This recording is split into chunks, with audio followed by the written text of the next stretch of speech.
I'm Steve Murphy. I work in sound. It's very hard for me to say whether I do location work or post-production because actually over the years I've done all of that, and I've worked in film and television. I've also even worked in multimedia as well. I started in this business 25 years ago when I attended the film and television school, and that's where I got my grounding technically and creatively, and it's where I learnt to do all areas of film and television, including location and post-production, editing, mixing, studio television work, all of that. I think that set the foundation for my career in terms of my thinking about sound, in terms of the fact that I didn't have either a totally technological perspective on my work or a totally, say, sound-oriented or musical perspective on my work, that I drew from both areas. And it's even now working often as a teacher, it's something I try to bring out in students that this isn't a technical business, this isn't a creative business, it's a bit of both. You need to know the technology, you need to know the creative side. When talking about the creative side of sound, I suppose it's not just about the sound itself, it's an understanding of the filmmaking process is what's important. We are part of the team that tells a story. The story that's usually attributed to the director, the vision of the director and so forth, and generally speaking we are supporting the director's vision, but often the story in itself is something that's derived or produced by a group of people, and the sound crew are an important part of that. Some of the foundation is set with the location work, but it continues on through post-production.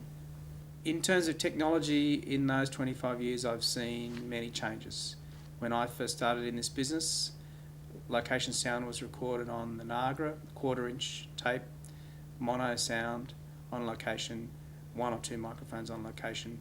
Radio mics were very rare because they were so awful, basically, although we did use lapel mics occasionally, particularly on documentaries. But we still produced good results, and in fact I believe that many of the techniques that sound recorders used in those days are the really important ones for getting good location sound, and some of them have been lost.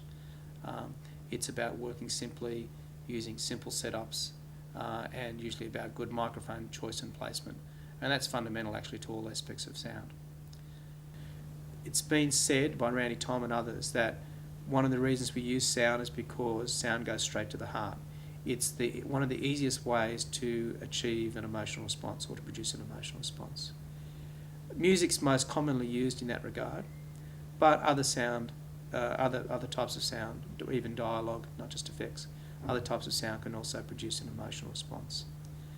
It's a shortcut for a filmmaker to do that. It's one of the reasons why Hollywood films are full of music, because it's there for emotion. It's there to drive the mood and the pace of the story as well. One of the important things sound does to a film, I think, is not just to tell the story. That's what dialogue generally does, although obviously other parts of the film, other parts of the soundtrack will do that. Not just to produce an emotional response, but I think there's a certain overall mood to any film, and you probably understand what I mean in terms of perhaps you've walked out of a cinema and the way you feel when you walk out of a cinema after seeing a particular film, the mood that creates in you. I think every film most films kind of create a certain mood in their audience, I think, if they're working well. And I think part of that mood is set by the sound.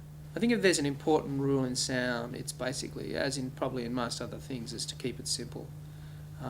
Both to keep the technological approach simple, because complex things can create complex problems, more things to go wrong, but also to keep the overall approach to the soundtrack simple.